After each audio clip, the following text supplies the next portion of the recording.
हाय, मैं हूं सीए गौरव सब्रवाल, ए team commerce academy Indore से। और आज हम बात करने वाले हैं सीए में यूएसए की एग्जाम स्ट्रैटेजी के बारे में। मैं बताऊंगा आपको दो चीज़ें। 4 स्टेप अप्रोच बताऊंगा कि कैसे आप एमसीक्यू क्वेश्चंस को सॉल्व कर सकते हैं, और बताऊंगा आपको 3 स्टेप अप्रोच ऐसे बेस्ड क्वेश्चंस को सॉल्व करने की। इसके अलावा कुछ और एग्जाम टिप्स भी मैं आपको यहाँ पर देने वाला हूँ। आइए शुरू करते हैं अपना discussion. Welcome to career Tuesdays on the move. यहाँ पर हम करियर और मोटिवेशन से रिलेटेड अनबायस्ड वीडियोस बनाते हैं। इस वीडियो के बाद एक वीडियो और आने वाली है जिसके अंदर मैं आपको डिमॉन्स्ट्रेट करके बताऊंगा कि कैसे ऐसे बेस्ड क्वेश्चंस को सॉल्व किया जाता है और कैसे बढ़िया से बढ़िया मार्क्स लाने के लिए आपको उसके अंदर क्वेश्चंस के आंसर्स को लिखना होता है। और ऐसी और भी वीडियोस आएंगी, तो इस चैनल को सब्सक्राइब जरूर कर लें और इस वीडियो को लाइक करना मत भूलिएगा और शेयर करें अपने दोस्तों के साथ जिन्हें इससे बेनिफिट मिले। तो शुरू करते हैं कुछ फैक्ट्स के साथ। पहला फैक्ट तो भाई ये है कि आपका एमसीक्यू पोर्शन आता है 400 का, और जो आपका ऐसे बेस्ड क्वेश्चन आता है वो 100 मार्क्स का आता है। पास होने के लिए 72% यानी कि 360 मार्क्स हमें चाहिए होते हैं। 50% आपको अगर एमसीक्यू बेस्ड क्वेश्चन में आते हैं तो ही ऐसे बेस्ड वाला सेक्शन ओपन होता है। अगर 50% भी आप स्कोर नहीं कर पाते हैं तो फिर ऐसे बेस्ड का सेक्शन ओपन भी नहीं होता है, और वहीं आपको बता दिया जाता है कि आप एग्जाम के अंदर क्लियर नहीं हुए। हाँ, मुद्दे पे आते हैं। सबसे पहले हम बात करते हैं 4 स्टेप स्ट्रैटेजी प्लान का एमसीक्यू पोर्शन को सॉल्व करने के लिए। स्टेप नंबर 1 के अंदर आप उन क्वेश्चंस को पहले सॉल्व करेंगे जो बेहद आसान है और देखते से ही आपको लगता है कि आप एक डिसेंट अमाउंट ऑफ टाइम के अंदर इस क्वेश्चन को सॉल्व कर सकते हैं। जब भी एग्जाम आता है तकरीबन 45 to 50% आपके मार्क्स जो हैं ऐसे ही टाइप के क्वेश्चन से आप अर्न कर सकते हैं। एंड देयरफॉर स्टेप 1 के अंदर आपको उन सारे क्वेश्चंस को इग्नोर करना है जिनमें आपको या तो ज़्यादा टाइम लग रहा है, या तो जिन्हें देख करके आप कंफ्यूज हो रहे हैं, या जो बेहद लेंदी क्वेश्चंस हैं। स्टेप 2 के अंदर आप उन क्वेश्चंस की तरफ जाएंगे जिनके अंदर आपको आंसर, आपको पता है कि आप कैलकुलेशन कर लेंगे बट आपको ज़्यादा समय लग सकता है, और वो हम स्टेप 2 के अंदर हम करते हैं। ये हम इनिशियली ऐसे क्वेश्चंस को अवॉइड इसलिए करते हैं बिकॉज कई बार हम एक क्वेश्चन को लेकर के फंस जाते हैं और नर्वस हो जाते हैं टाइम ज़्यादा निकलने की वजह से, एंड दैट्स वाई हम बाद में आने वाले आसान क्वेश्चंस के लिए भी थोड़े से डरे हुए रहते हैं। अब स्टेप नंबर 3 की तरफ जाते हैं। स्टेप नंबर 3 के अंदर आपको ऐसे क्वेश्चंस को सॉल्व करना है जिनको लेकर के आप कंफ्यूज हैं, यानी कि यहाँ पर आपको गेस वर्क करने की जरूरत पड़ेगी। अब ये गेस वर्क इसलिए करना पड़ता है बिकॉज हो सकता है कि आपने उस टॉपिक को रिवाइज नहीं किया था, कुछ अलग टाइप का सवाल आ रहा है। बट गेस वर्क भी ऐसे नहीं कर देना है कि टिक लगाते चले गए, मतलब सिलेक्ट करते गए जो भी आपका आंसर है। गेस वर्क भी अगर आपको करना है तो आपको प्रोसेस ऑफ एलिमिनेशन लगाना चाहिए, यानी कि उन ऑप्शंस को एलिमिनेट करना चाहिए जो आपको क्लियरली देख के समझ में आ रहा है कि ये तो सही आंसर नहीं हो सकता। इसके बाद बचे हुए 2 ऑप्शंस में से अगर आप चूज करते हैं तो इस बात के प्रोबेबिलिटी कि आपका आंसर सही हो काफी बढ़ जाता है। गेस वर्क कंप्लीट करने के बाद आप अब मूव करेंगे आखिरी स्टेप की तरफ, which is step number 4। Her MCQ format में 3 से 4 ऐसे सवाल आते हैं जिन्हें सॉल्व करने के लिए आपको मल्टीपल स्टेप्स के थ्रू होकर के निकलना पड़ता है, और यही हम स्टेप 4 में करते हैं। हमें सॉल्व करना इन्हें आता है, गेस वर्क नहीं करना।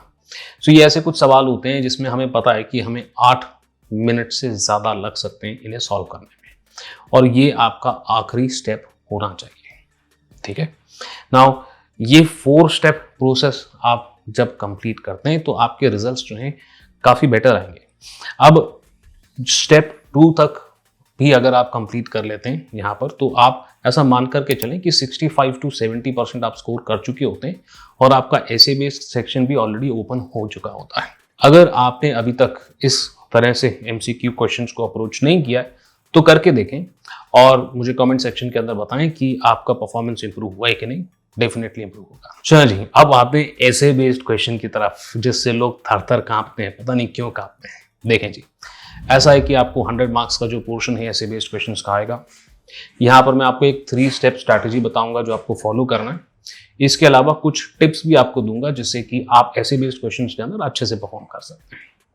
देखिए, सबसे पहला स्टेप तो ये है कि जब भी कोई भी आपके सामने एक ऐसे बेस्ड क्वेश्चन आता है तो उसमें आपको एक सिनेरियो दे रखा होता है, उस सिनेरियो के ऊपर मल्टीपल क्वेश्चंस, रिक्वायरमेंट्स आपसे पूछी जाती है। तो यहाँ पर मेरा आपको रिकमेंडेशन ये है कि आप सिनेरियोज ज़्यादातर स्टूडेंट्स ना पढ़ना शुरू कर देते हैं और गेस करते रहते हैं कि पता नहीं क्या ही इसमें से पूछने वाले हैं।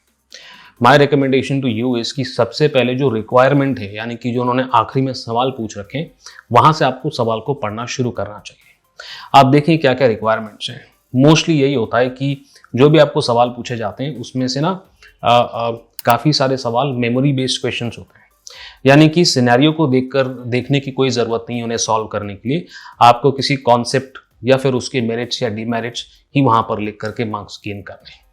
और ऐसे क्वेश्चंस को मेरे हिसाब से स्टेप नंबर 2 के अंदर अब ऐसे क्वेश्चंस को आप सॉल्व करें जिसके लिए आपको क्वेश्चन को देखने की ज़रूरत नहीं है। आप अपना मेमोरी से ही कॉन्सेप्ट आपको याद है, आपको उससे रिलेटेड पॉइंट्स याद हैं, वो आप लिख करके उसे सॉल्व कर सकते हैं। इसके बाद बचे हुए क्वेश्चंस को लेकर के आप सिनेरियो पे जाएं।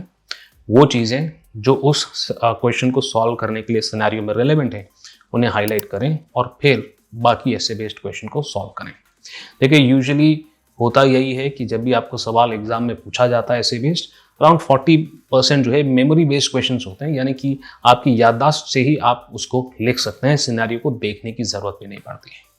हाँ, अगर उसे कुछ कस्टमाइज करने की ज़रूरत है सिनेरियो देखने के लिए, तो वो आप बाद में सिनेरियो को देख करके कस्टमाइज करने के लिए जो और एडिशनल चीज़ें लिखनी वो भी लिख सकते हैं। तो ये हमारे हो गए 3 स्टेप। सबसे पहले तो आप रिक्वायरमेंट देखेंगे, रिक्वायरमेंट देखने के बाद आप उन क्वेश्चंस को पहले सॉल्व करेंगे जो मेमोरी बेस्ड है, जिसके लिए सिनेरियो आपको देखने की ज़रूरत नहीं है, और ऐसे क्वेश्चंस स्टेप नंबर 2 तक ही आप सॉल्व करते हैं तो तकरीबन 40 to 55% आप ऐसे बेस्ड क्वेश्चन पे वहीं स्कोर कर लेते हैं। और इसके बाद फिर आप स्टेप नंबर 3 के अंदर सॉल्व करेंगे ऐसे क्वेश्चंस को जिसको आपको अब सिनेरियो देख करके ही सॉल्व करना है। तो ये 3 स्टेप में हमारे ऐसे बेस्ड क्वेश्चंस जो हैं वो सॉल्व हो जाते हैं। मगर मुझे पता है आपकी जो क्यूरियोसिटी है वो इससे अभी तक सॉल्व नहीं हुई है। वो सॉल्व इसलिए नहीं हुई है बिकॉज आपको ना कुछ और चीज़ें भी यहाँ पर जानने की ज़रूरत है, और उसी के बारे में बात करते हैं। मैं आपको अब दूंगा 6 ऐसी टिप्स जो ऐसे बेस्ड क्वेश्चंस को सॉल्व करने के लिए एग्जाम में आपको ध्यान रखनी है। नाउ टिप नंबर 1 इज कि आपका जो आंसर है बहुत प्रिसाइज होना चाहिए, राइट। और अगर आपको ज़्यादा मार्क्स दिख रहे हैं, राइट, कई बार स्टूडेंट्स को लगता है कि ये क्वेश्चन ज़्यादा मार्क का है तो भाई इसके अंदर बहुत सारा लिख देना चाहिए हमें, या फिर आप क्वेश्चन को देखते हैं और वो क्वेश्चन को देख के बड़ा खुश हो जाते हैं कि ये टॉपिक को तो ऊपर से लेके नीचे तक हमने पूरी तरह से ना दिमाग में घोल के पी रखा है, हमें सब पता है इसके बारे में, तो आप इमोशनल हो जाते हैं और बहुत सारा उसके अंदर लिखना शुरू कर देते हैं। दोनों चीज़ों से ही देखिए हमें बचना है। आपको करना ये है, आप देखें क्वेश्चन को।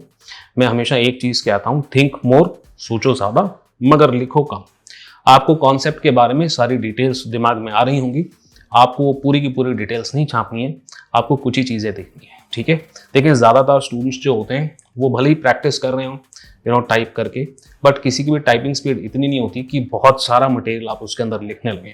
इस बात का भी ध्यान रखें। तो जब आप आंसर लिखने लगते हैं तो कोशिश करें कि जितना कंसाइज हो सके उतना ही आप टाइप करने का आंसर उसमें कोशिश करें।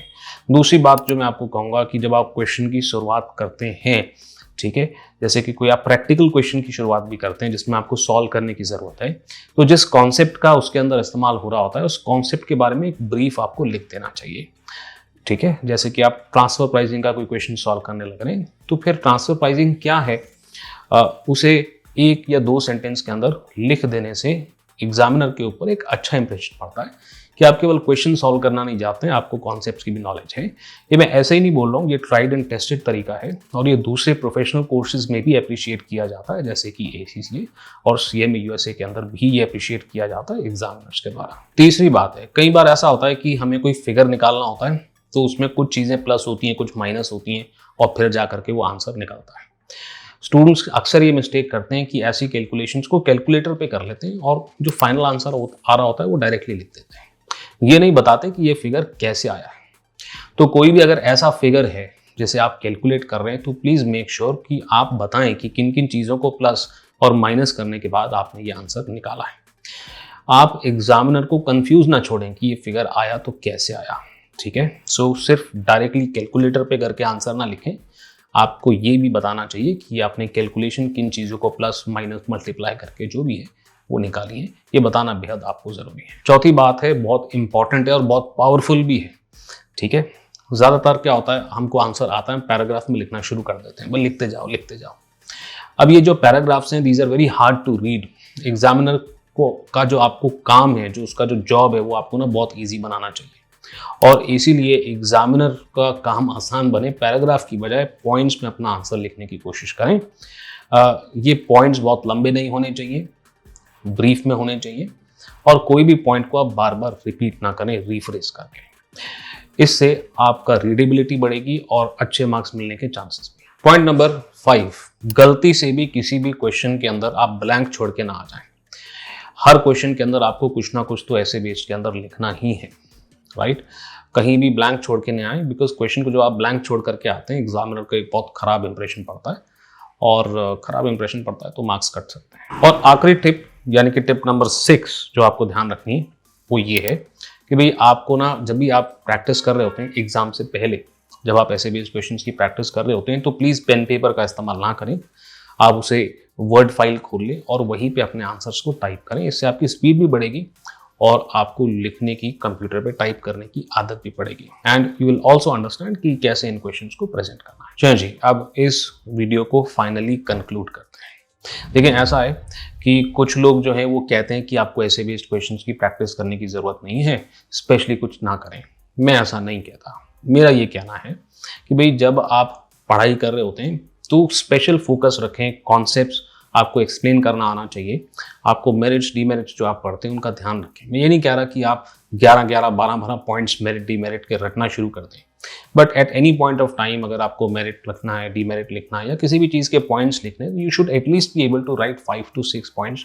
उतना आपके दिमाग में होना चाहिए। तो जब आप पढ़ रहे होते हैं कॉन्सेप्ट्स को तब आपको ध्यान रखना चाहिए कि आपको कुछ चीज़ें याद भी रखनी पड़ेंगी, राइट। सो अंडरस्टैंडेबिलिटी के ऊपर तो आपका 100% फोकस होना चाहिए, but you should also understand ऐसे बेस्ड क्वेश्चंस के अंदर जो आउट ऑफ मेमोरी क्वेश्चंस आते हैं उन्हें लिखने के लिए आपको चीज़ें याद होनी चाहिए। याद नहीं होंगी, कॉन्सेप्ट पता है मगर याद नहीं है, लिखना नहीं आता है तो गए काम से, है कि नहीं। सो ऐसे बेस्ड क्वेश्चंस के लिए यस आपको प्रिपरेशन करनी चाहिए। हाँ, ये ज़रूर है कि उसका कोई अलग कॉन्सेप्ट नहीं है, कॉन्सेप्ट तो वही है एंड दैट्स वाई एग्जाम से आप 1 या 2 हफ्ते पहले भी ऐसे बेस्ड क्वेश्चंस को प्रैक्टिस करना शुरू करते हैं। That should suffice, right. But जब भी प्रैक्टिस करें प्लीज़ पेन पेपर का इस्तेमाल ना करें, उसे बाकायदा टाइप करके आप प्रैक्टिस करें। इसके अलावा एक चीज़ जो आउट ऑफ प्रिंसिपल मैं आपको बोलूँगा, आपको एग्जाम में बैठने से पहले कम से कम 5 बार कोर्स रिवाइज होना चाहिए, है ना। 2 बार या 3 बार से काम नहीं चलेगा, 5 बार आपका कोर्स रिवाइज होना चाहिए। तभी आप ऐसे बेस्ड क्वेश्चंस में भी परफॉर्म कर पाएंगे और आपको कोई एमसीक्यू क्वेश्चन सरप्राइज नहीं कर पाएगा। एक बार से मैं आपको और रिमाइंड कर देता हूं कि अगर आप चाहते हैं कि कुछ ऐसे बेस्ड क्वेश्चंस कुछ सर्टेन टॉपिक्स के ऊपर मैं सॉल्व करके डिमॉन्स्ट्रेट करके आपको बता दूं तो please let me know in the comment section. और इस चैनल को सब्सक्राइब भी कर लें ताकि जब मैं वो वीडियोज़ डालूँ तो आप उसे मिस ना कर लें। वीडियो को अगर आपने अभी तक लाइक नहीं किया है तो कर लें फटाफट से लाइक। मैं आपसे मिलता हूँ अगली वीडियो में।